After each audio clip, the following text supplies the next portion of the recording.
This episode is brought to you by Amazon Video Games. Visit bit.ly/Amazon Backlog Battle, that's all one word, when you buy anything from Amazon so we can continue offering our back catalog of shows.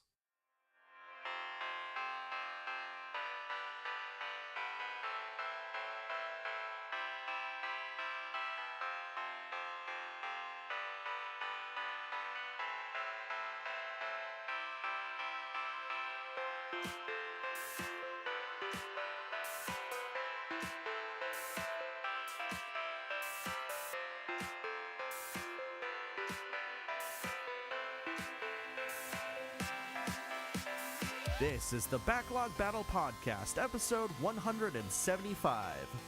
The calm before the Stormbl.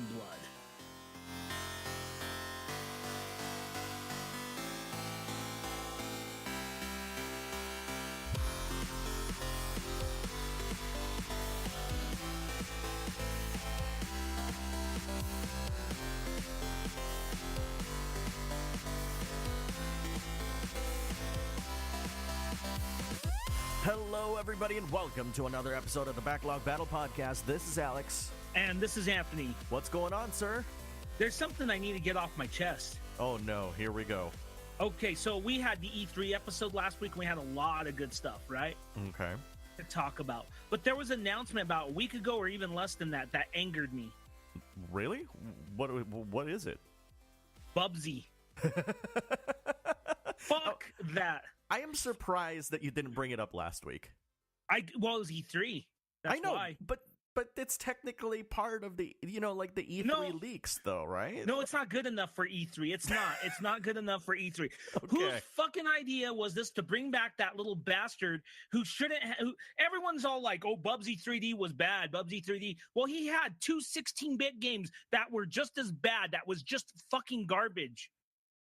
And you know what he was? He was just a fucking mascot trying to build upon the Sonic Attitude thing. Remember that? Remember when we had all these shitty, who was it? Arrow, the Acrobat, and all these little fuckers that need to be euthanized, just like the rabbits do, Mm-hmm. that fucking try to capitalize on the goddamn attitude furry thing that they had going on. Attitude furry thing. That's funny you mentioned that. And not to interrupt you, though, but... to answer your question, it's actually Accolade. They're back from the dead for some reason. Why? They weren't good in the first... I don't know. I wish I knew the answer to that. But yes, they are back. Accolade is back from the dead. So that's happened. That's like LGN or Acclaim coming back. My God. Oh my God. Can you imagine if LJN came back? Yeah. That'd be fucking hilarious. Oh, man. LJN games are unexplainable to me. Most of them. Mm-hmm. Can I say one thing about LGN games? Sure. A lot of people say they're bad, and they are, but there's a word I don't see with them, and this is what I apply. They're bizarre. Uh-huh. A lot of them are just downright bizarre. Yes, a lot of them have, I guess, bad design choices, like big overlarge hitboxes and crap like that, or no hit detection at all. But some of them have really strange design, like Bill and Ted Excellent Adventure. I don't know what the fuck that you do in that game. Didn't you tell me like about a few weeks ago, I don't know if it was on the podcast or not, that they actually published Atlas's version of Friday the 13th or something? Yep. Yeah. I mean, and that was just as strange.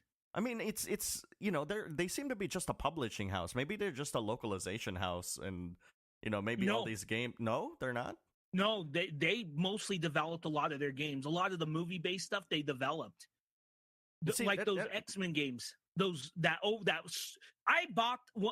I'm always been an X-Men fan, and when I really got into X-Men about 93, a lot of people don't know this, but I still had only an NES in 93. I didn't get my Genesis until 94, right? Mm-hmm. So I didn't get Genesis till later, but I looked for an X-Men game because one thing I loved was going to the arcade and playing the Konami arcade game. Who doesn't love that one, right? Mm-hmm. But I bought this game, and even back then I was like, what the fuck is this? Mm-hmm. I don't know. LJN, I don't know. They're bizarre. And you're talking about the port of the PC game, right? That was like some sort of like weird like overhead X-Men game or something like that. That was an RPG. No, it wasn't an RPG. It was just I guess it was trying to be like a shmup or what?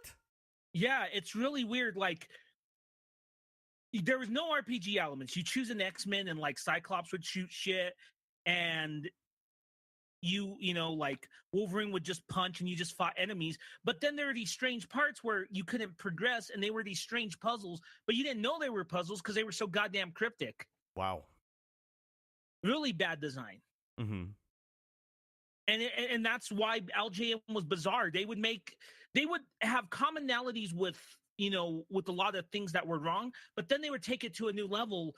I guess they were trying to be accurate to the source material or something, and they would make really strange design choices, you know? Like, yeah. So I don't know.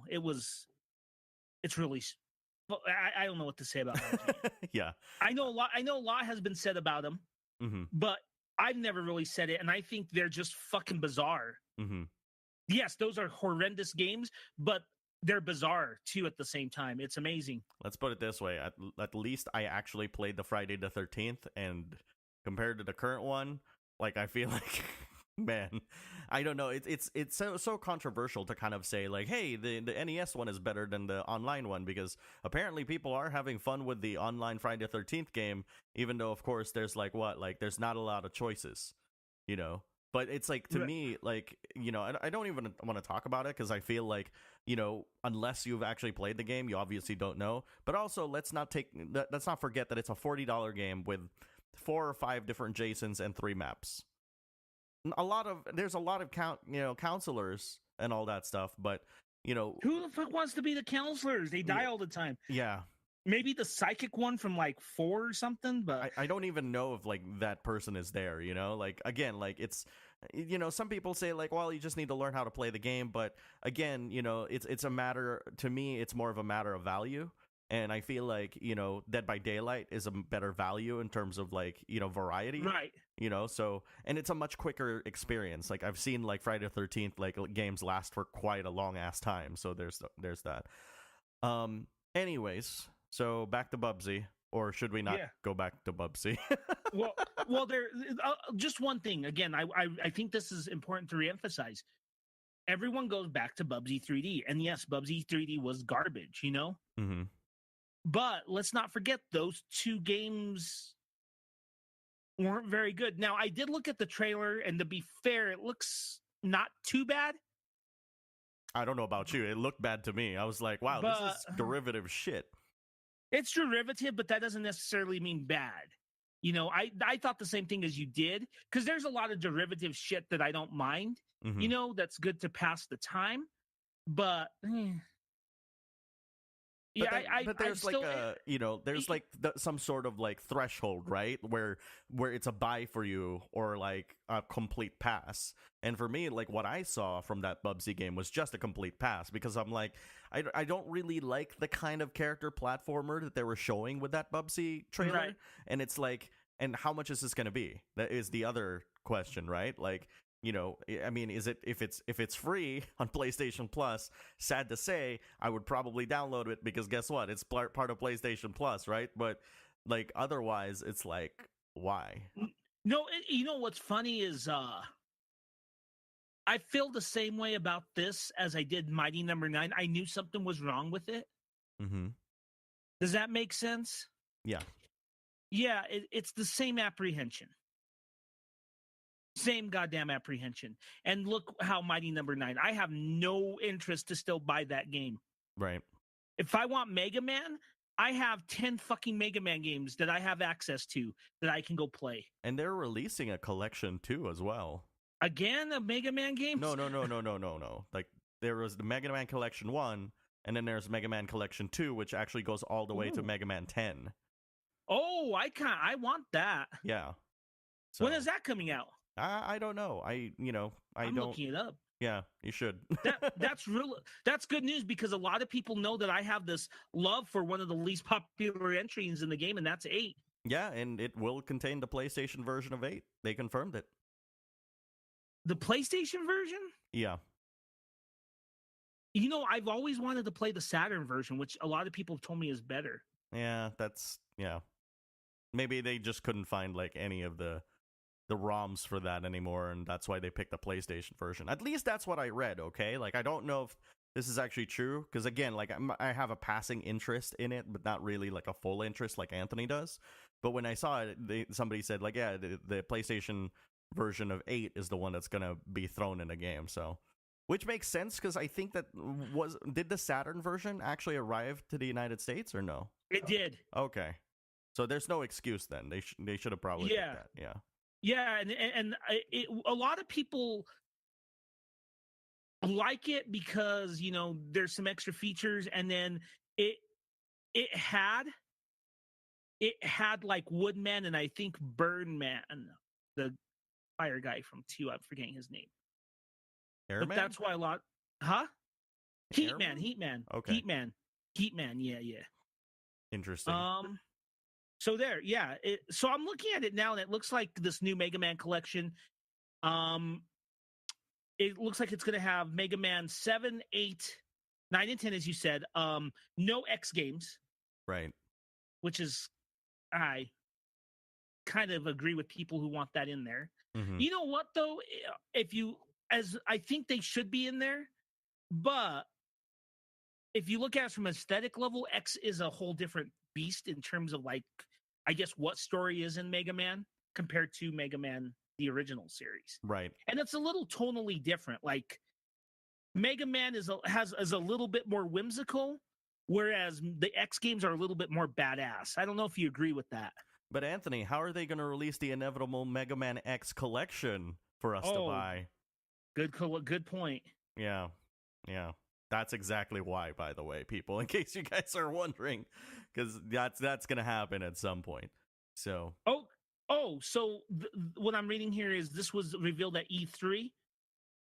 So that's good. Yeah, I'll pick this up when it comes out. It comes out on August 8th.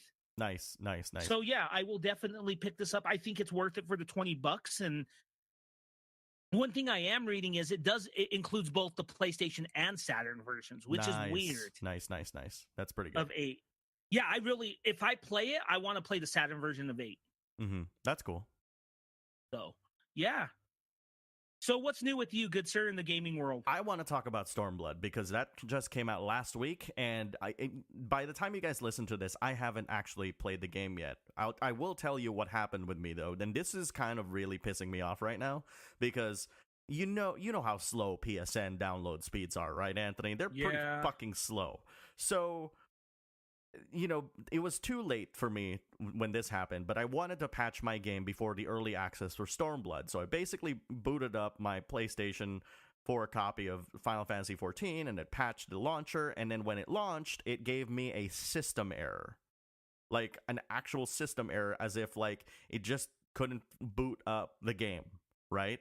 And so I looked up, Twitter and Reddit and stuff like that, and actually found the solution on the Lodestone, which is the Final Fantasy XIV, community website and stuff, right? And guess what it told me to do? It told me to basically reinstall the entire fucking game and delete it. Because the issue that basically happened was those patches somehow corrupted my install, so that even though, like, it actually, like, changed the icon to Stormbl and all that stuff, well, there's absolutely no possible way to update or fix that. Unless you say that, but it's only the PS4 version. The PC version is totally fine. Which, if you think about it, there's a lot more configurations how you can really fuck up a PC launch, There's more, like, you have to make sure that the video card works, and in the combination with the, with the memory and the CPU and all that stuff, right? But there's only But there's only really, technically, even though there's a PlayStation 4 Pro, one fucking SKU for this game. It's the PS4. There's not even a PS3 version for this game. So what gives? What the fuck happened? How did this pass Sony QA? That's... Yeah. Yeah. And I'm kind of peeved right now, because right now, as we're recording this podcast, I am re-downloading just A Realm Reborn, which is 12 gigabytes. That's not even counting the fucking patches that came after that in both A Realm Reborn and Heavensward. Fuck. Yeah, that's a shit ton of fucking patches that I have to download before tomorrow, before I can actually play the game. I had to pull my pre-order for financial reasons. I'm still subscribed, so I could get the game in the next couple weeks. But maybe I should hold off a little while because I need to beat the Heaven's Ward still. Yeah. On your end, though, to be quite fair, I do think it's shitty that happened. Yeah. Thank you. Because it is very shitty because I know from firsthand experience that Final Fantasy XIV is a huge fucking download. Yeah. That's an understatement.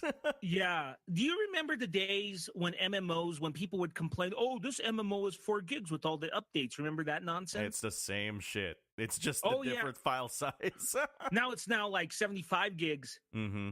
I don't even know how big FF14 is now. It's probably, I want to say it's north of about 30 gigs maybe to download, but we'll see. We'll see. I'm not 100% sure, right? But a little bit shitty there. Really shitty. But here's the thing. We're not going to talk a lot about like Final Fantasy 14 here because again, like I can't play it. I haven't played it. Maybe the following, the next time we actually do a show and stuff, like when we're just talking about like what we're playing and stuff, maybe we'll talk about it, right? But I want to share with you some of the changes that I feel you actually, even though you're not at Stormbl, will find really, really fascinating and very, very cool. Okay. Mm-hmm. So the first change, you remember when you were a Dragoon or you're trying to be a Dragoon in the game, that not only did you have to level up your Lancer, but you also had to level the Marauder up to level 15. Do you remember that? Yep. Did that a long time ago. I'm going to read this one. In accordance with the battle system revisions as outlined below, I'm reading the patch notes, the secondary class requirement for unlocking jobs has been removed. What the fuck? For example, in order to accept the initial job quest for Paladin, players are no longer required to level Conjurer to 15. That's done. Ooh. For every single job in the game, that is done. But you still have to hit the level requirement for that. So, like, Lancer still has to hit 30 to be Dragoon. Oh, yeah. Okay. But that's it. That's all you need to do. Ooh, I'm going to start multi-classing then. There you go. And here's the other thing, too. Like, remember when we started talking and you asked me, like, hey, Alex, where should I put my attribute points for Dragoon or Lancer, right? Right. Attribute points have been completely removed. So you don't need to worry about that at all. It just levels you up. That's it. Nice. Yeah. Also, the other most important thing that you'll probably find rather fascinating, the number of items that can be stored in each category of the armor chest has been increased from 25 to 35. Yeah, that's the armory chest. For the people who don't know, that's where you store all your armor and weapons and accessories and all that stuff. So that's huge. That's, it's a 10 increase. But that's not all. The number of items players can carry has been increased from 100 to 140 in your inventory. Nice. So you get another slot to kind of be able to carry stuff in. So now are these in the patches? Yes. Everybody. So I would get these changes even without Stormbl. Even without Stormbl, you are correct. Okay. Yeah. So everybody is able to take advantage of it and stuff. I am down with that. Yeah, so those are kind of like the most notable things that I personally took away from it. Obviously, a lot of people here, on the show don't really, like the ones listening to it at least, some of you play Final Fantasy XIV, some of you don't. So but I just wanted to kind of share this to Anthony because I think like I would say like these are really cool changes. They're significant changes, very significant changes. I'll tell you, when I started playing that game 3 years ago, it's certainly not the same game. Yeah. And in a way, they've kind of really improved it. Like, yeah, it's really amazing. Yeah, it's funny. I remember thinking back, and I remember, a couple months into the game, October 2014, when they introduced the ninja class, and even at that, it felt like a different game. So, yeah, there you go. Mm-hmm. Well, I am going to have to pick up this in the next couple weeks. I just have a lot to play. Mm-hmm. As you may know, good sir. Yeah, absolutely. Yeah. So, all right. Well, obviously, like Stormbl is in my mind right now. But one of the things that I really wanted to talk about several weeks ago, during the episode, like before like the E3 episode, which actually already happened, and by the time you guys listen to this, the game is already out, is ARMS. Ah, yes. Yeah. So I actually got to play the ARMS Global Test Punch, which I don't know, like by this point people have already figured out that ARMS is out and they really really like it. It is a really fantastic game, I'll tell you this. A little bit slim pickings when it comes to like features as of like its release, but just like Splatoon, before it's going to be updated with new heroes, new arms, new stages for free, so you don't have to pay for it at all. Nice. So nice. unlike Street Fighter, where there's that. You were gonna say something, Anthony? I'm sorry. Oh, I was just gonna say ARMS. I will pick up ARMS when I get my Switch. Well, that's cool. I mean, I know that you like fighting games a lot. I like fighting games. I just can't spend time with it. The thing with ARMS that's really cool is the fact that you don't need to, spend a lot of time doing the combos and stuff. It's a lot more of the strategy part of fighting games as opposed to like, oh, I can't do a half circle forward and then, and then a punch for some reason, like a regular Hadouken. You know what I mean? Mm-hmm. That's the thing that really separates it from the rest of the pack. But let me tell you how this game works, because I think you're still kind of hazy on how this game works, right? Yeah, I'm still a little clueless, but I think I've seen gameplay of it, and it's certainly unique. There's no doubt about that. It's very unique. So here's the kinds of moves that you have to worry about in that game, right? So essentially, let's talk about characters. Each character has a very specific moveset that allows them to be different in terms of mobility in the stage. For example, Ribbon Girl can actually triple or quadruple jump in the stage, which is kind of insane if you think about it, right? Right. Ninjara, who is the ninja, when he actually dashes, or dodges and stuff. We'll call it dash because that's an appropriate term. He actually disappears and then reappears where he's supposed to go. So it's kind of like a weird teleport move because it's Ninjara. So that's one difference. But every single character has some sort of dash move, right? Every single character has, a jump move. But of course, the jump is kind of like varied depending on, like whether you're, depending on your character, right? Now, there's 3 attacks that you can do in the game. One is your left arm, one is your right arm, and one is throw, right? So it sounds really complicated, but let's put it this way. Each character has at least a light, medium, heavy type of arm, Okay. and you can equip the same arm on both arms, or you could use a different arm on each arm. There's actually a strategic benefit to this, because sometimes the heavy arms, usually it takes a lot more than just one light attack or one light arm attack in order to kind of force that big one to kind of go back to its player. Because you see, Anthony, if you throw an arm out, you actually have to wait until it goes back before you can use it again. So so like a charge, like a cooldown time. Exactly. So as you can imagine, the faster stuff is kind of like a jab in a regular fighting game. So you can actually like hit that really really fast. The sad part about it is it's not going to hit as much. If you use the heavy stuff, it's a lot stronger. Like it's got armor and stuff.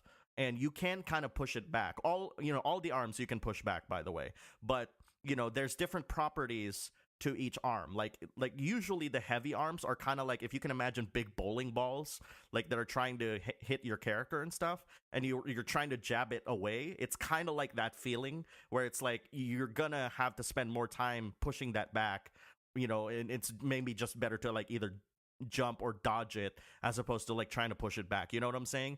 So yeah. So that's part of the strategy. My personal strategy, I use Min, and she has like a heavy, a heavy arm that actually, if it hits her opponent, it actually stuns them with electricity. So it's a free hit. And then what I do is I use like her quick arm, and I actually like hit them with multiple times. And then if I build my super meter, which I forgot, there are four attacks. The super meter is one, and then you just basically use the super attack, and you just basically like mash the like both arms and stuff to hit your opponent as fast as you can for that limited amount of time.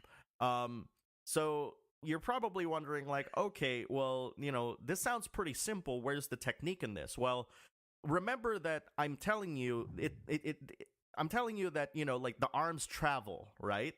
But where your character isn't necessarily stuck in that location. So it's different. So it's different than fighting games where you actually hit jab, your character is stuck there. Because the game is called ARMS, you can actually go wherever you want. You don't need to be standing there. Now the arenas, what are they like? Are they typical? Are they like typical fighting game arenas where they're just a background? Arenas?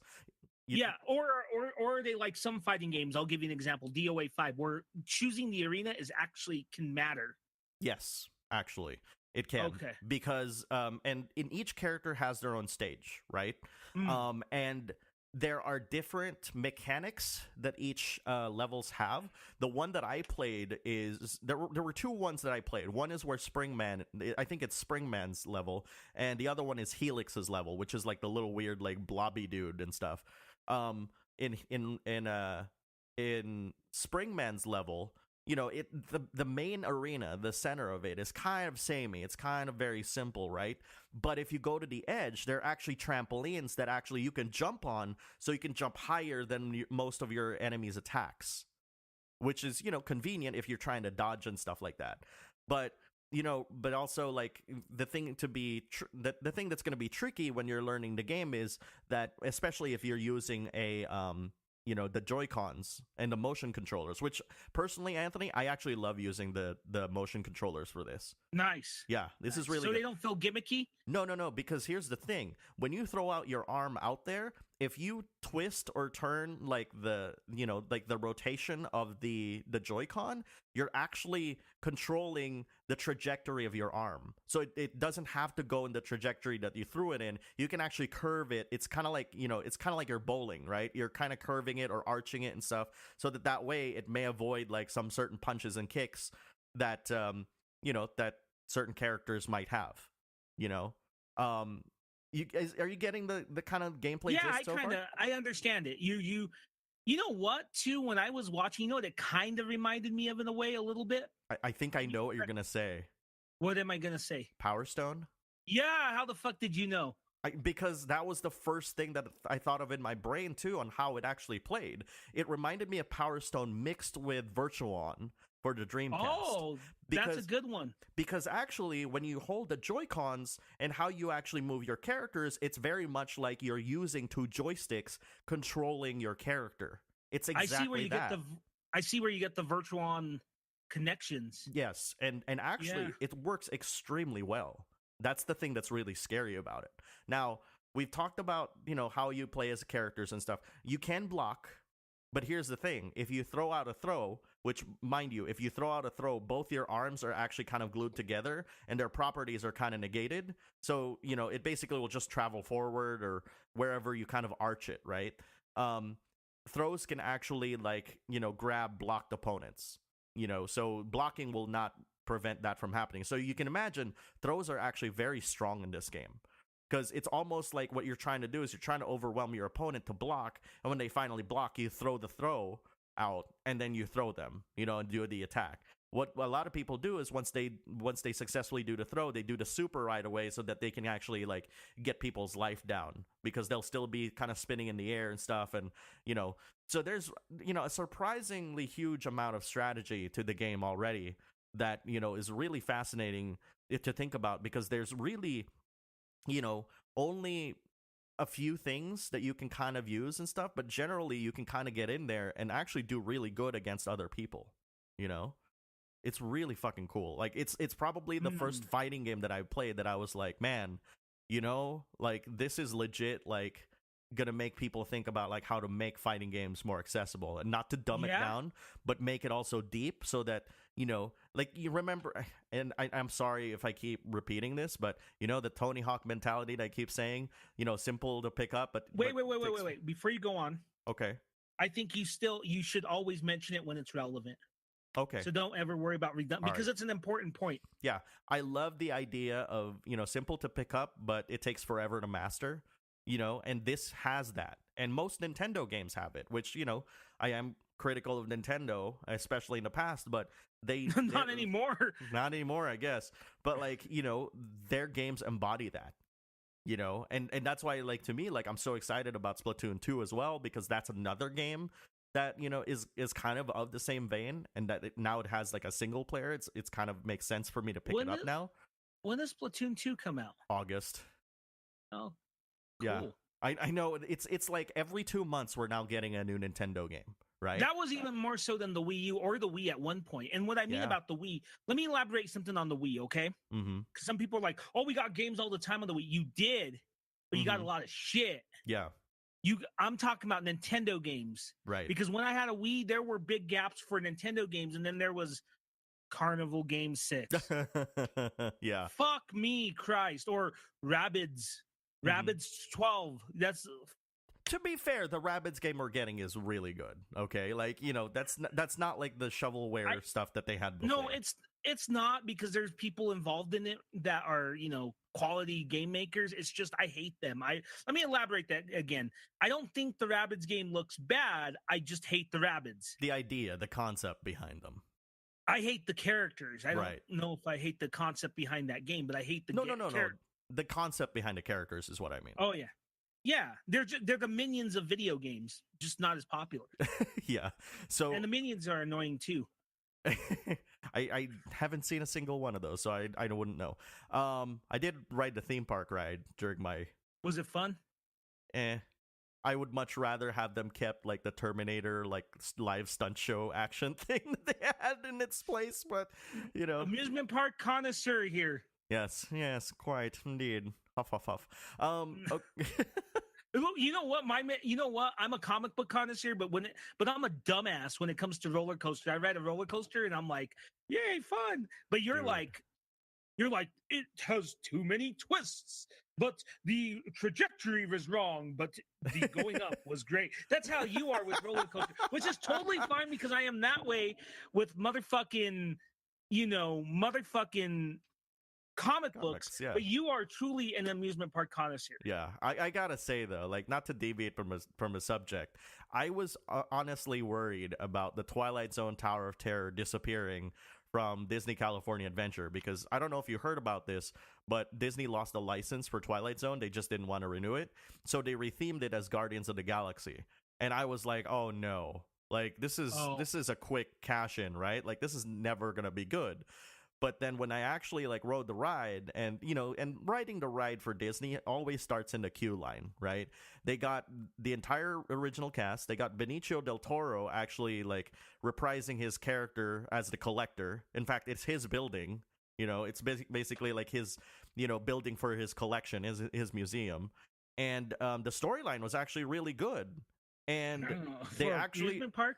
Well, I mean, it's Disney. That's the thing. Okay. That's the big difference between Disney and basically everybody else, is that they do tell a story in every single ride that you ride with them, right? Like the Twilight Zone, like for example, the Twilight Zone Tower of Terror, which is the former version of this, was basically like somebody found like a lost episode of the Twilight Zone, and ever since they found it, a hotel has mysteriously appeared in the back lot of this theme park. And so people are invited to kind of, become guests there and stuff. And they realize that the hotel is cursed, for some unknown reason. And that makes it dangerous. I would prefer if it stayed Twilight Zone. They didn't. I know it didn't, but you know what? It's not just because of my outright hatred for Guardians of the Galaxy, which is not a secret, but it's also because I think Twilight Zone, and let me just go off on a quick tangent, I'll make it quick, is still one of the best TV shows ever written, even as old as it is, and it is on Netflix, so there's no excuse to not watch the Twilight Zone. The big problem, though, with that is that it's a franchise that unfortunately CBS hasn't done anything with. Oh, you're right though. Yeah. That is the problem with it, and I don't. They tried revising it a few years ago. I know you're talking about. It's the one you're talking about, like the Forrest Whitaker one, right? Yeah, the Forrest Whitaker one. Yeah, I mean, it went, I think, like a couple seasons, maybe, if not that one. But I'll tell you this. I'll tell you this though.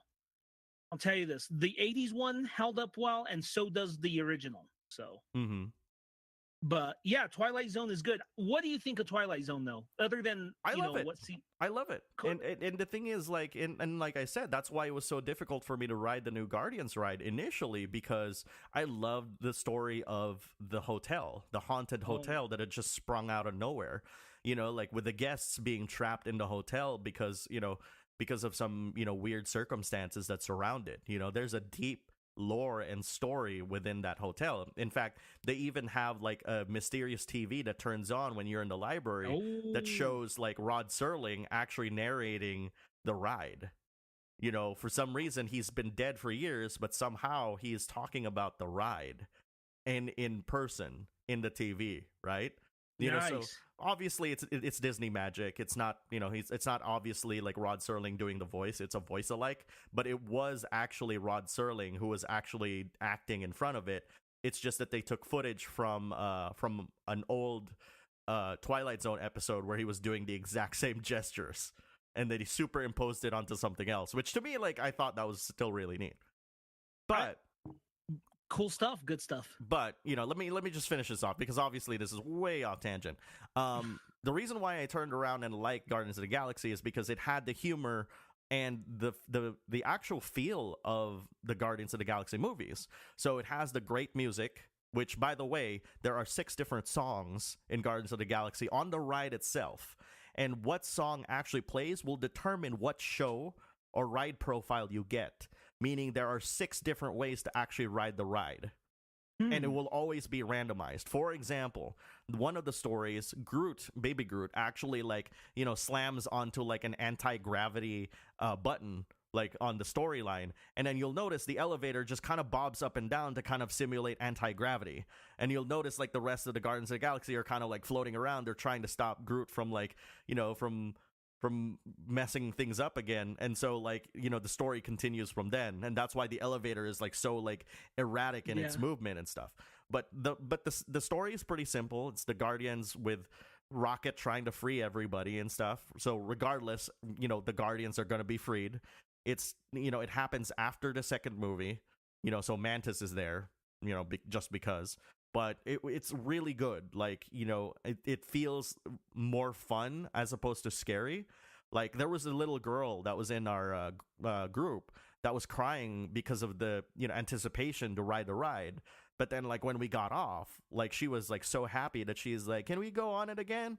Of course, that's not going to happen because the fucking wait is, like, 3 to 4 hours just to do that. So, yeah. Which, by the way, in case people are wondering, I didn't have to wait for that. I got my fucking tricks. So there you go. Why? I'm not going to tell you. It's trade secret. You fucker. I don't even live near Disneyland. Oh, I'm such a threat to your Disneyland. No.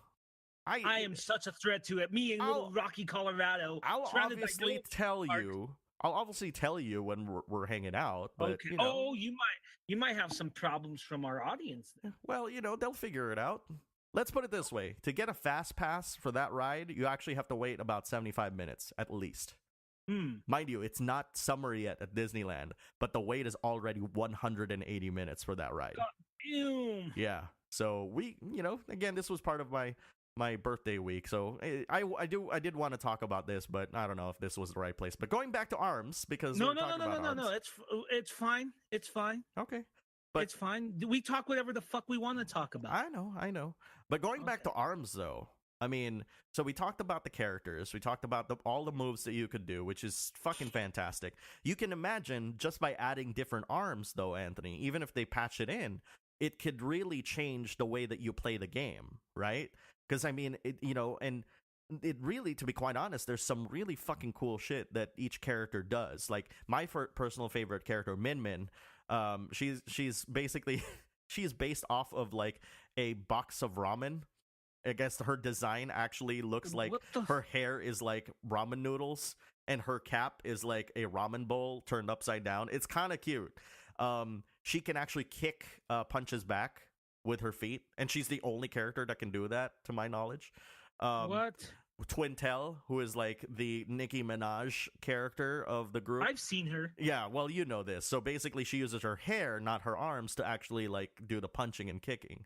So, but let me get back to like what I also played of it, which is there was only one mode available, which was casual mode, the party mode, right?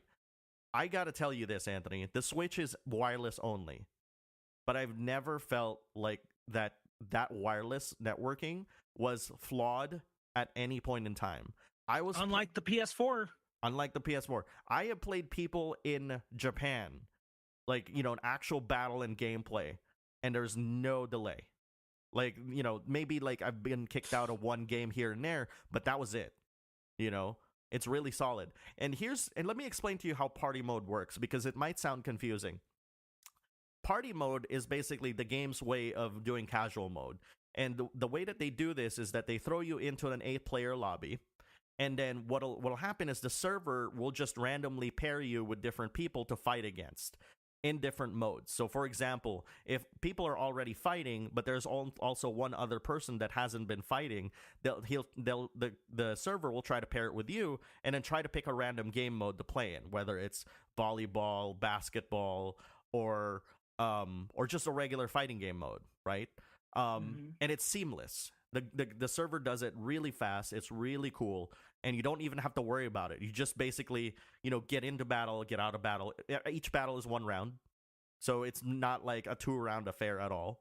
And, you know, you basically just keep moving. But at the same time, as it's kind of like realizing like, okay, well, you guys have fought each other, it'll try to change the game modes that you play with them against.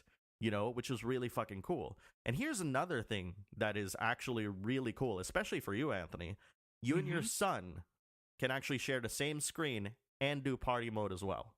That is good. Yeah. So, and because I don't know if you know this, but there is a 2 versus 2 mode in ARMS. And how the game manages it is like you and your second player are actually tethered together, so you can't actually run too far apart from each other. But different dynamics happen if your second player is actually in the throw animation. For example, it's your imperative to actually, like, you know, prevent that guy from completing his throw animation, or else both you and your partner are actually going to be thrown together because you're both tethered together. You get what I'm saying? So yeah, it has very different and of course the volleyball is basically Tekken ball mode. That's basically what it is. Don't, you know, let's not overthink this. The basketball mode is literally like, yeah, I am harking back. Yeah, I'm harking back to Tekken 3. The volleyball, right? Yeah. Oh yeah, volleyball mode. Because there's been so many Tekken ball games. There's been that. Yeah. I remember there was a basketball game at one point, and then there was bowling. Yeah. In this particular case, the basketball mode in ARMS is literally when you throw your opponent and you use them as a ball and you throw them to the basket. It's kind of funny, you know, but you're still fighting, though. You're still doing the fighting game thing of like throwing your arms and stuff, maximizing, doing the spikes. It's really intuitive. And every single mode in the game makes you want to be a better ARMS player. And, excuse me, man, shouldn't have like had lunch before this. But like, unlike, you know, Tekken ball mode, which is kind of like this weird volleyball hybrid, like in ARMS, it makes a lot of sense. And, you know, there's a lot more modes that are available as well. But let me say one thing too. So I mentioned to you that you and your son can actually like queue up for a game, right? Like in party mode. Let's say it can't find two for both of you to be able to play. What'll happen is like it'll say like, all right, well, Anthony, you're gonna go fight 1-on-1 against this person first. And then if it can't find another one, it'll be like, well, it's your son's turn. So it'll alternate between both of you until it actually happens. But it can go from 1 versus 1, 1 versus 1 versus 1, which is a triple threat, or 1 versus 1 versus 1 versus 1, which is fatal 4-way, or 2 versus 2. So those are the kinds of matchups that you can have in that party mode. So there's really a lot of variety, and I'm not even talking about like, the ones that we weren't able to test out, Right. So I guess where I'm getting at here is that ARMS has everything that, not only will make you a better player, but also in terms of fun party mode kind of stuff, it's just really fun to play. And I will say this. The one thing Nintendo has consistently dominated over Microsoft and Sony has been the party game. Mm-hmm. They're the local party game. Mm-hmm. They have always consistently managed that. Wouldn't you agree? Yeah. This system is that. You know? But I also believe they did that with the Wii U, and I also believe they did that with the Wii and even the GameCube. Remember, with the GameCube, it had four controller slots, just like the N64. Oh, absolutely. They've been, even going far back to the NES, to the SNES, they've been doing the party games. Remember how they got exclusive rights to Bomberman?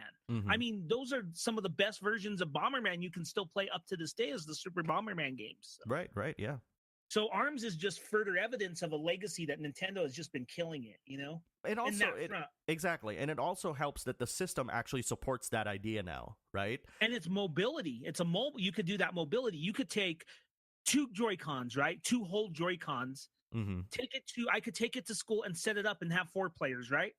Well, if you have like the 2 Joy-Cons that are attached to the system, that's 2 players. But if you had another pair, that could be 4 players. Yeah. Yeah, that's awesome. And I could take it to school and do that. Mm-hmm. Yeah. Instead of just like being kind of solitary. Do you have another 3DS to play Smash Brothers? Yeah. Yeah. This one is just like you said it, you forget it, and that's basically it. It changes the handheld console. Yeah. And they even said too that the upcoming Super Mario Odyssey has a 2-player mode where the second player controls Cappy. Oh wow. Yeah, so I mean there's another, there you go. It's really crazy, like what this small system, the little system that could, right? Is kind of like making people think about like their platforms and what consoles should be. And to me, that's really fascinating. I'm definitely sold in the idea. And like I said, like there's a lot of really good games coming out for that platform. So I wouldn't, and so many people are telling me like, dude, like the Switch, it's fucking awesome. I'm buying one in August, and I'll have, it's great. Mm-hmm. With the wait in August, I'll be buying a lot of games. Yeah. Because there's going to be a lot out. One game I will not buy though is Bomberman, sadly. Oh yeah, don't do that. Don't do it. I mean, that would what's sad about that though? What's so sad about that is that's such a good opportunity for that console. I know, but it's Konami, I know. Yeah. I know they mucked it up. I'm not disagreeing with you, but I'm saying though that if they had gotten it right, imagine what you could do with that. Yeah. And I mean, Bomberman is perfect multiplayer. Yeah. I do love the Reggie's frankness during an interview during this E3. And mind you, for the people who don't know, this is still E3 week. But we decided this is a cool show to have, just us talking about games. So we decided it this way.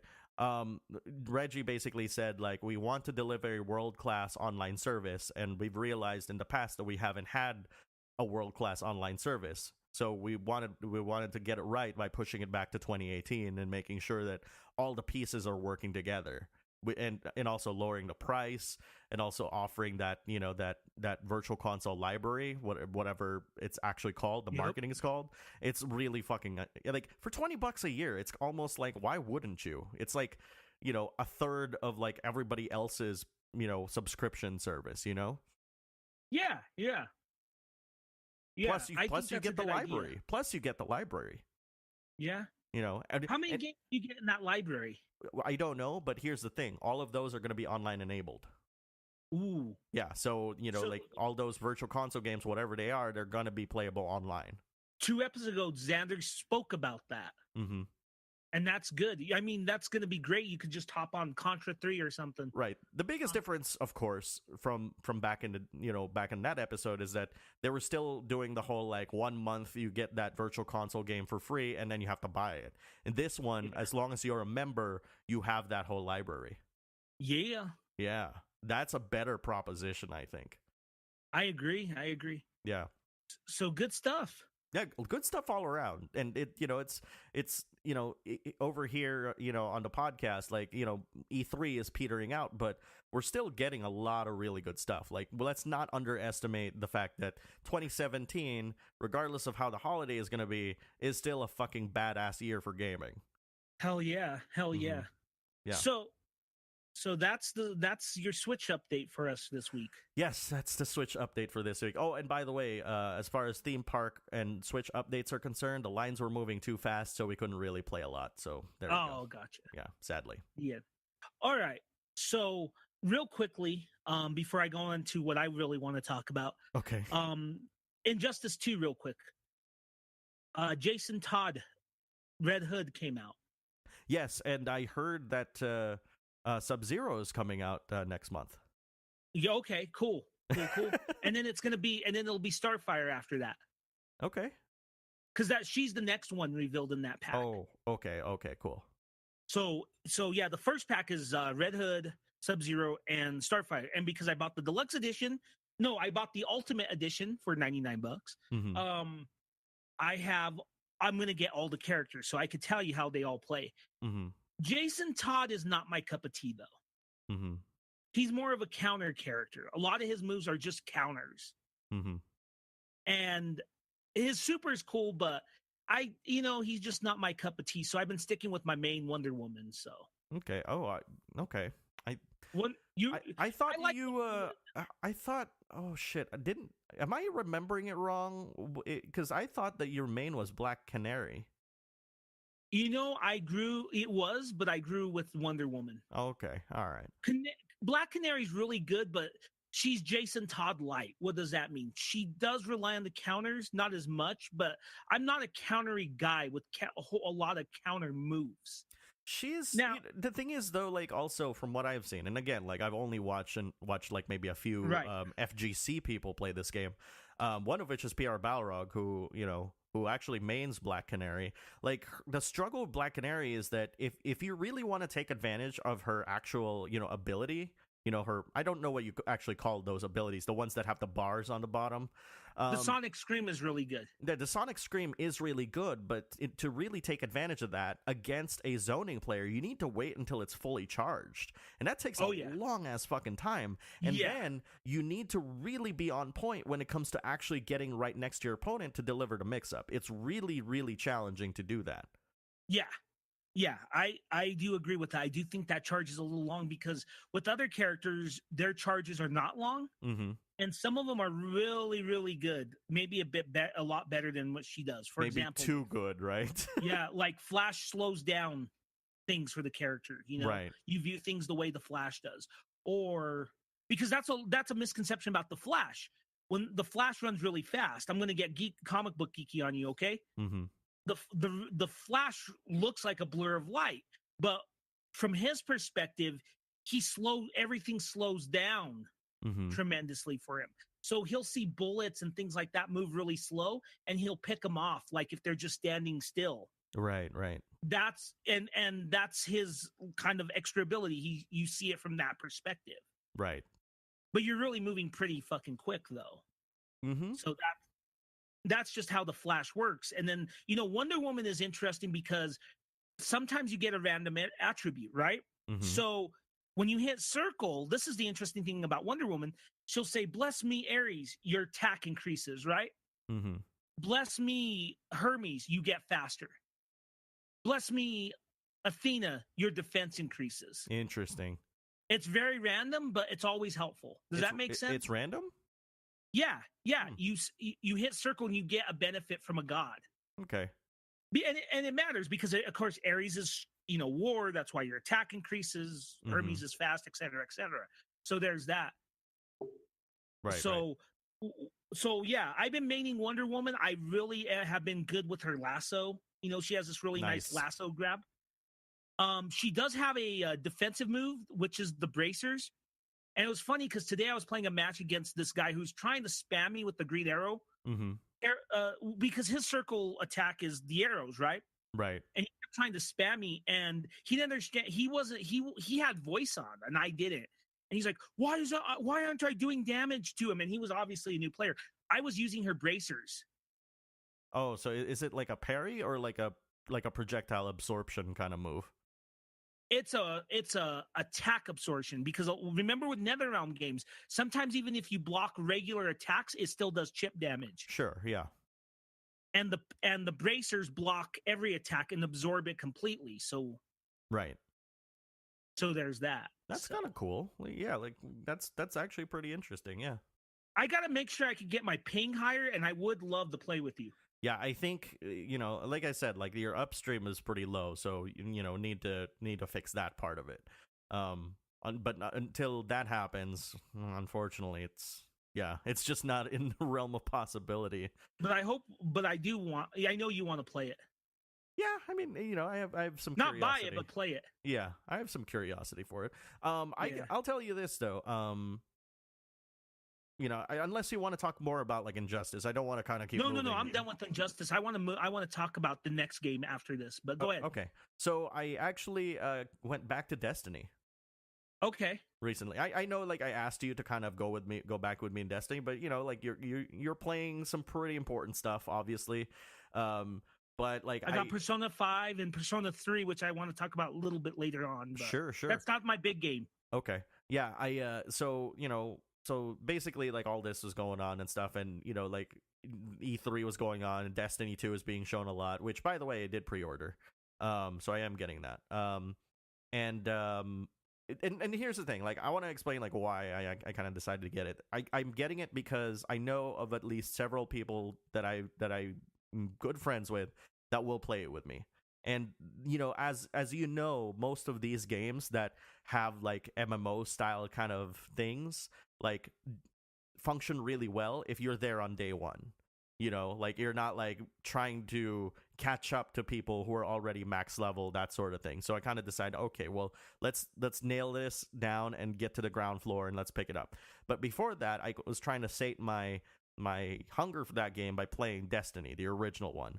And I'll tell you this, like I was playing it with one of our one of our listeners, and and of course actually two of our listeners, I'm sorry, and one of them was actually brand new to the game, and we were just having fun. Like we were just kind of like laughing and really enjoying the time, like and really, and it's interesting because as much as we're critical of like Destiny and what failures it did and what successes it had, at the very end of the day, it is the best co-op experience on any platform to date.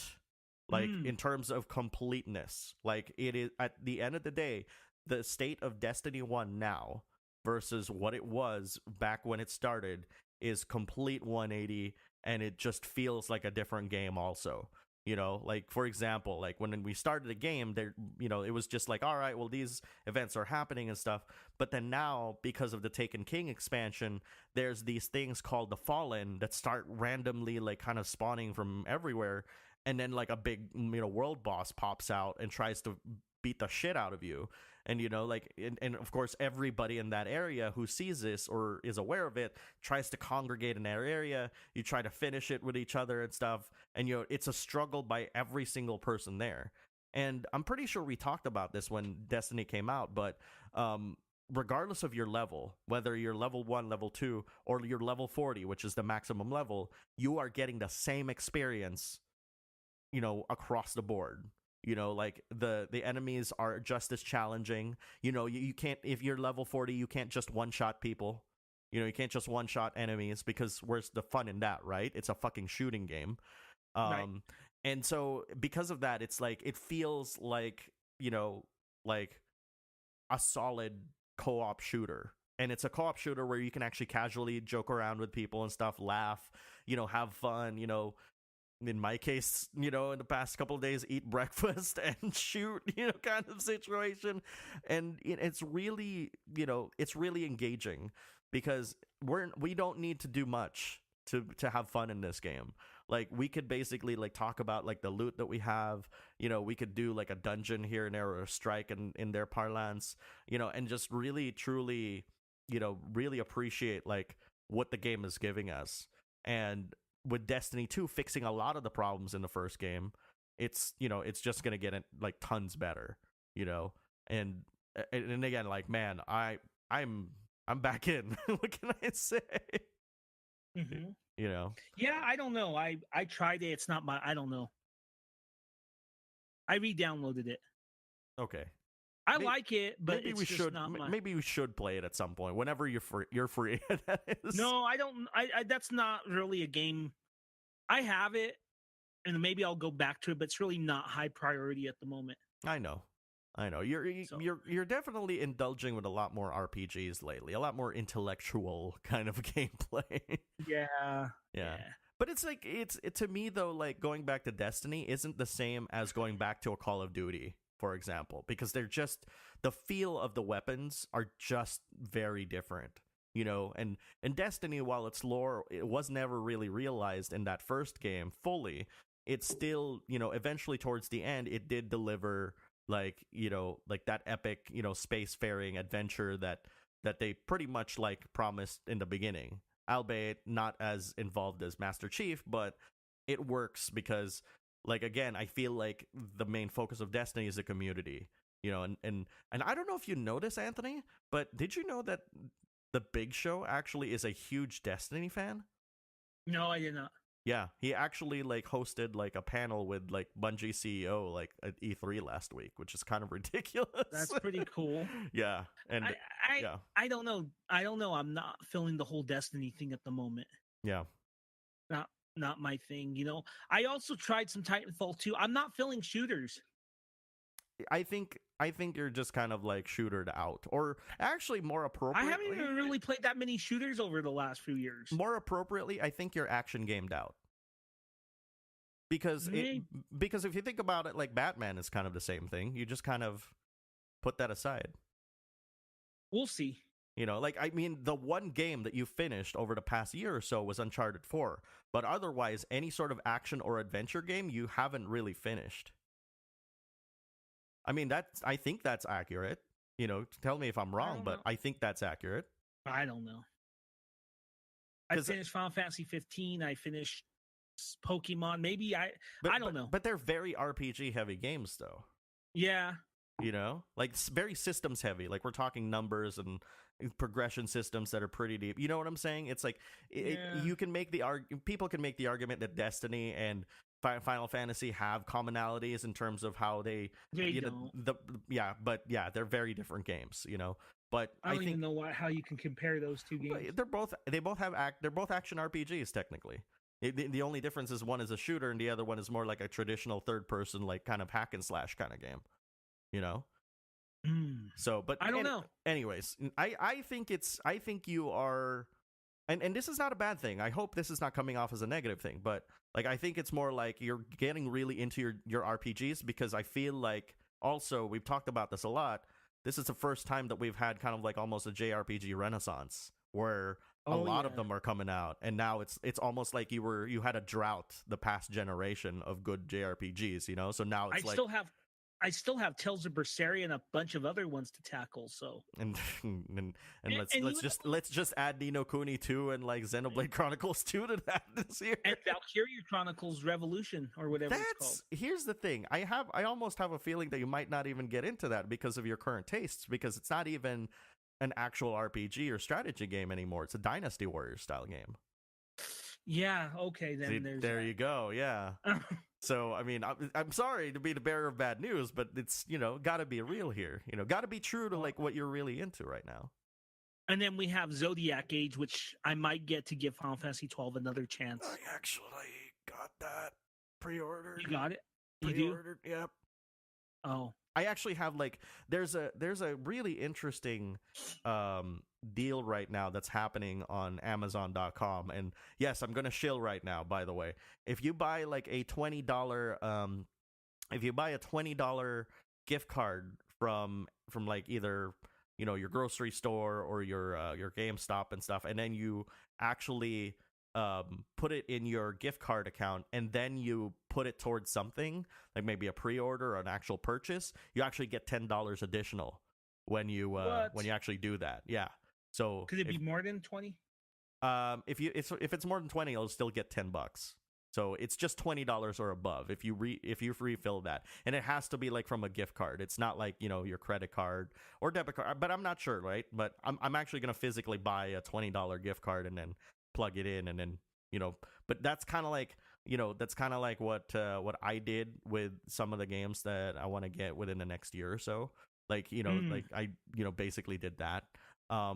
Actually, what I'm gonna do is I'm actually gonna go do that and then use that $30 or something like that to get like a PSN card, Nice. So that way, it makes a lot of sense. So instead of paying $50, I'm paying like 40, so it's damn. Yeah. You could use that with PSN cards? Any purchase. Yeah, son. Okay. So basically, like, if you guys haven't yet, visit the website at mybacklogbattle.tv. We have an Amazon link on the right side. Click on that, and it'll take you to Amazon.com. And any purchase that you do, you're basically going to help us get credit for all those, and will help the website stay out online and stuff. It really helps us out because, again, we have 220 plus episodes of the entire history of me and Anthony doing podcasts, from TPPPG all the way to the Backlog Battle Podcast right now. To today. To this episode. And if you guys want to have that continue, even, all the way, for future generations and stuff, like, this is the surest fire way to kind of keep it online. So. Okay. Yeah. I got you. All right. So I think that we're probably closing to the final part of the show. So am I wrong? Not really. I mean, just... Yeah, I wouldn't worry about it too much. Well, no, I know, but I have one thing to talk about. Yeah, let's do it. Okay. So Alex got me another review copy. And while I didn't finish all of the episodes, I did do at least the first and second one. Okay. And that is The Walking Dead: A New Frontier. Which is season 3, right? Season 3 of The Walking Dead games. Mm-hmm. Now, I adore season 1. Season 2 was a complete and uttermost disappointment. Mm-hmm. It was a complete and utter disappointment. Let's just say what it is. The problem with season 2 was that it lacked the heart of the first season. Mm-hmm. And here's the thing. It tried to be shock value for shock value's sake. Mm-hmm. And you have even mentioned this before. So I think you agree with me on that, right? Yeah, I don't remember if I actually personally have played season 2, or I think you were watching it. Okay, I was probably watching it, yeah. And it was just like, what the hell is this? Like, it's not, there's nothing emotionally, there's no emotional attachment that I have with any of these characters. Like, a lot of these characters are kind of dicks, and I understand that the Walking Dead series in general is full of dicks, but it's like, it's like, why? Like, this is... All of them are, and in that game. And here's the thing about that game is that most of those characters that are introduced die. Even season 1 had holdovers, right? This season, I don't recall, except for a baby, if it had any holdovers. Are you talking about like this season, as in like season 3? Through season 3, yeah, Okay. any holdovers from season 2. So okay. Now, moving on to season 3, I will say that problem has been completely rectified. Oh, thank goodness. So far. Yeah. That's a big... So what's interesting about the game is you play as a new character named Javier. Mm-hmm. And I think Javier is a Hispanic character, and the story, what's great about it is the game opens right at the start of the zombie apocalypse, so it's a flashback, right? Right. Him and his brother get into a fight because Javier was off getting in trouble, and their father died. Mm-hmm. And their father died, and you get to see his family, and there's their mom, who's very old, and then there's his brother David, and then his brother's wife, Kate, right? Mm-hmm. David, this is important to the story, okay? David is older than Kate. She's a much younger woman, pretty woman too, and he's married to her. The younger woman thing, and he already has 2 kids. Oh wow! And that plays into the story, and I'll explain why. So you see the family grieving, and then of course the father died, and then he comes back as a zombie. Mm-hmm. And while he didn't instantly kill anyone, he did bite the grandmother and he bit some other family member, and they were driving off. Oh, okay. And then it flashes forward to the current time, and Javier is with Kate. It's just him and Kate. His brother is assumed dead, and he's with his nephew and niece at this point, and they're constantly moving in the van. They're never stopping. Right. Never stopping. And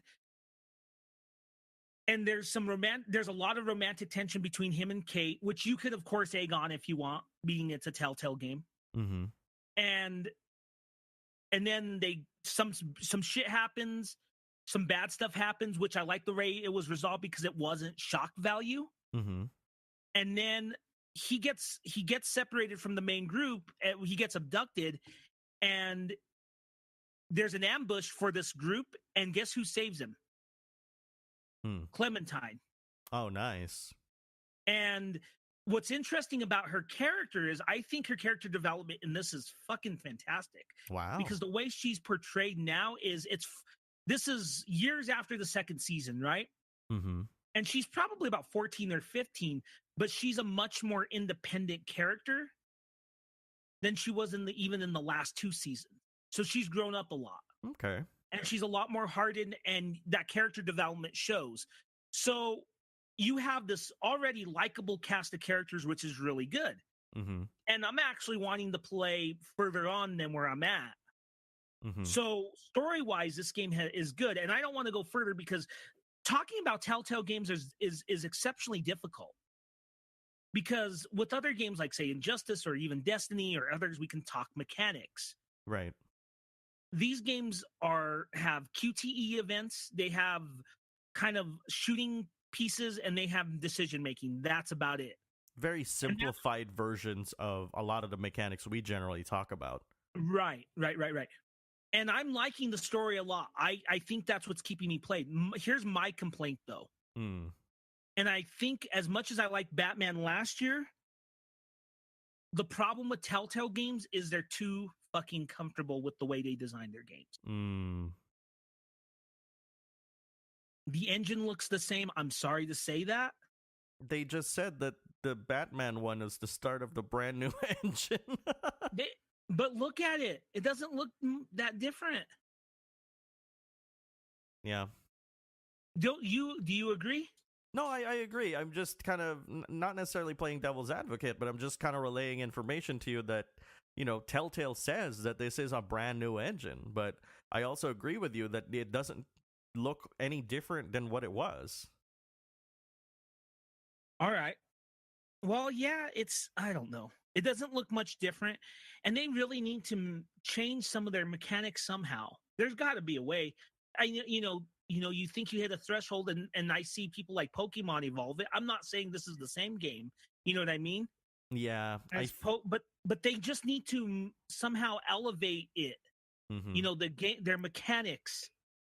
I feel like, at this point, though, dude, like, it requires a complete engine rewrite. Like, so we're talking like building one from scratch. And honestly, I think the reason why they stick with the same engine is because, I feel, and this is a rarity, I feel, for most games, is that not only are they able to target like high-end platforms like PC and, like the current consoles, but they can target like Apple devices and Android devices as well. So they can port for a wide variety of platforms.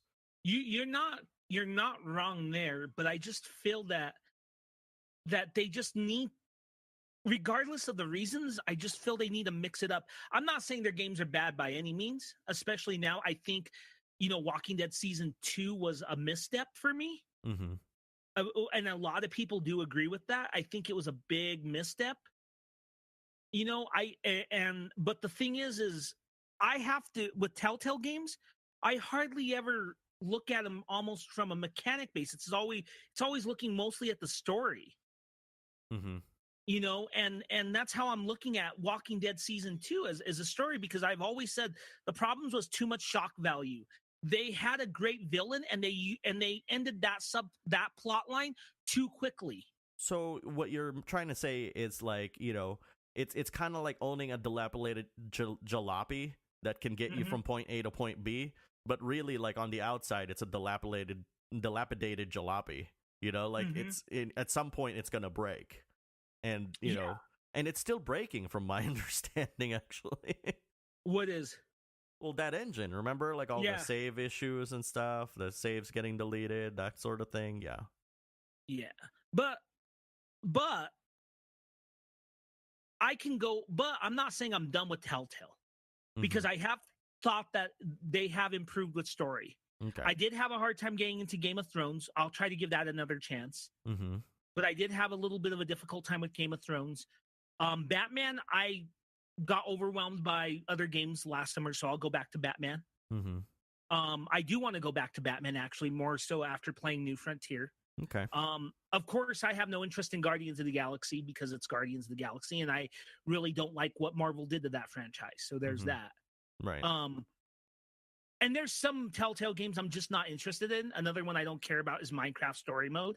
You know, I just don't care about that. I don't know what else they have coming out, though. You know, one thing I would also like to see from this company, and I'm being real critical, but, you know, that's what we do here, is I would like to see, they are good storytellers. I will tell you that. They've had missteps, but here's the thing, dude. It's just, I would like to see an original tale from them. Wouldn't you agree? Yeah, I mean, I guess, you know, like, I feel like that's, you know, this is a conversation that we often have, is that Telltale just needs to basically do something with their engine. But like I said, like, I feel like you said, they're very, very comfortable where they're at. And until, like, you know, sales really, really drop off, they're not going to change a thing. Yeah. I don't know. And so I'm looking at their current lineup, and they have 2 new games coming out. One coming out in July. It's one that I don't care about, Minecraft Story Mode Season 2. And then they have Game of Thrones Season 2. Okay. So those are coming out. But yeah, I think they're way too comfortable, and that's fine. I just really would like to see, you know, them do an original IP. That, I mean, they can tell stories, because I'll be honest, it is very, very difficult to tell stories with established IPs. Wouldn't you agree?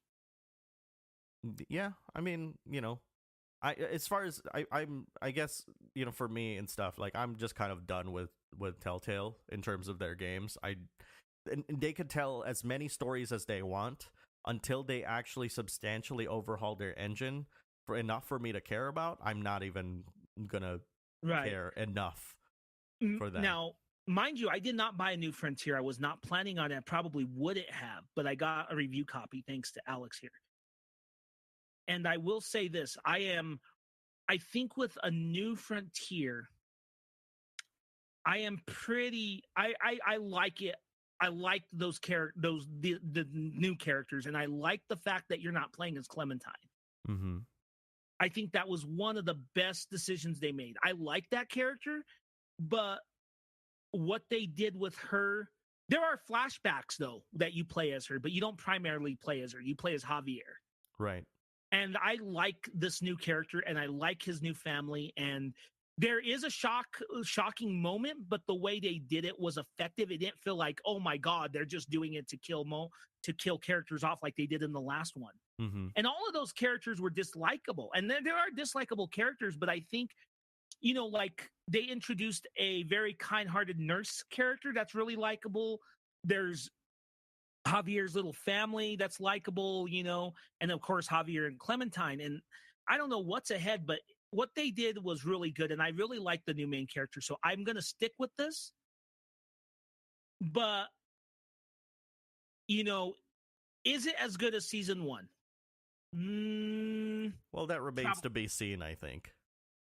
Well, from what I played, no, but it is a far better game than season 2, which isn't hard to do, to be quite honest with you, Alex. But I'll be straight up with you. I liked it. I really did. I like what I played, and I'm really liking these new characters. That's good. Which says something from season 2. So yeah, that's pretty important. I think that's what's important in Telltale games, because you really can only review the story. Yeah, that's all we have. and that's and like I said, I might get Game of Thrones season 2. I really just need to play season 1 more. Right. You got to finish that. Yeah, I got to finish that, and then I need to, do Batman. I really liked what I played of Batman, though. And then eventually, The Wolf Among Us, because, Do you think that's their best game? Yeah, I think so. Okay. Yeah. And I'm a fan of the Fables games, so. Yeah, that one's really good. There's glitches, there's funny glitches, but they're really good. Yeah, so I have to say I really do like A New Frontier so far, but I really do wish that they would upgrade the system. Now, my score, I'm going to have to explain. I'm giving it a 3. Okay. Well, the story that's still a good. That's still good. The story is exceptionally good. It's a really good story so far. If the story really blows me away, I might raise it to a 4, but no higher than a 4. Because at this point, we have to take into account the engine. That's my problem. That's why I'm giving it a 3, because of the engine. Right. I am just so sorry about the engine. I don't mind. I will keep playing Telltale games. You can keep sending them my way. I'll do that for this podcast. But I will tell you this. It's just really, guys, you gotta. I know it's a financial reason, but here's my other thing. They make a lot of money off these fucking games. They need to mix it up a little bit, To be quite honest, they're probably spending a lot of money on the licensing. But anyways, this is a lot of positing. I think, we need to kind of continue on. Who gives a fuck if it's positing? But to just elaborate, finally, A New Frontier is really pretty good. It's damn good story-wise. I just can't. That engine. That's why I knocked down 2 points for it. All right. And it's not bad. It's way better than Walking Dead Season 2 so far. Cool. So I may raise my score depending on where the story goes. But, if you can really blow me away, remember the infamous cannibal sequence in the first one? Sure, yeah. I mean, that moment, that's unforgettable in episode 2 of season 1. Mm-hmm. That moment, and when you have to stop Clementine from eating human flesh. Sure. Yeah, if they have moments like that, that'll raise it to a 4. But I can't give it a 5 out of 5 just because of the engine. Sure. So that's just how I view it. All right. Weird. One, I never heard of that. What? I'm looking at Telltale Games, and they had one that came out after Walking Dead Season 1. It's called Poker Night. Oh, yeah. Well, yeah. That's also like a PlayStation Plus game. Oh. It's poker. Is it good? I never played it. Poker, though. Well, it's poker with like different characters. I think GLaDOS is in it. What? Yeah. Oh. Yeah, it's weird. It's really weird. Anyways. Okay. Poker games. Yeah. Moving on. Moving on. We're for somebody who's worried about how long episodes are, you certainly weren't worried about it then. Just saying. I told you I am done with this. I'm done with it. All right. We have a Q&A. We have a question from our listeners. This is by Lewis. Says, "Dear," and this is actually a pretty good question, very timely too, especially with what we talked about Mega Man Collection 2. Dear Alex and Anthony, do you wish that Mega Man 9 and 10 was in the same graphic style of 8 rather than 1? And that's basically it. I was kind of hoping that Lewis would write more and kind of show us his opinions, but I guess that's the question. Give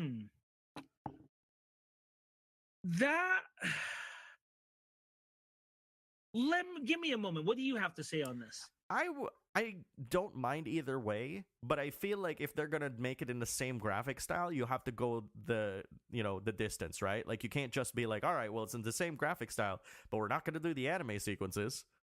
We're not gonna do the voice acting.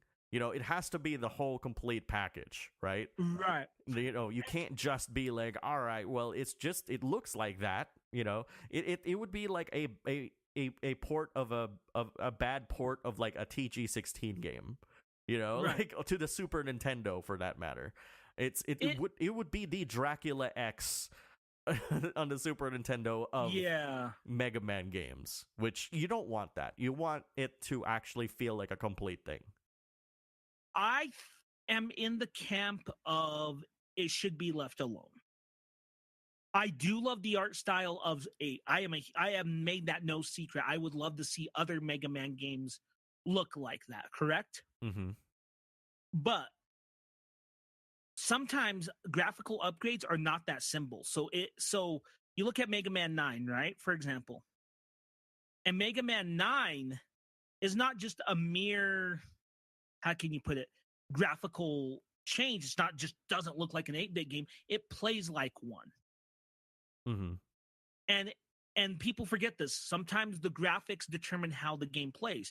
You also got to remember that in Mega Man 9, and I could be foggy on this, but they took away a lot of the features Mega Man got from later games. Like if I remember, he doesn't have the slide or the Mega Buster. I see.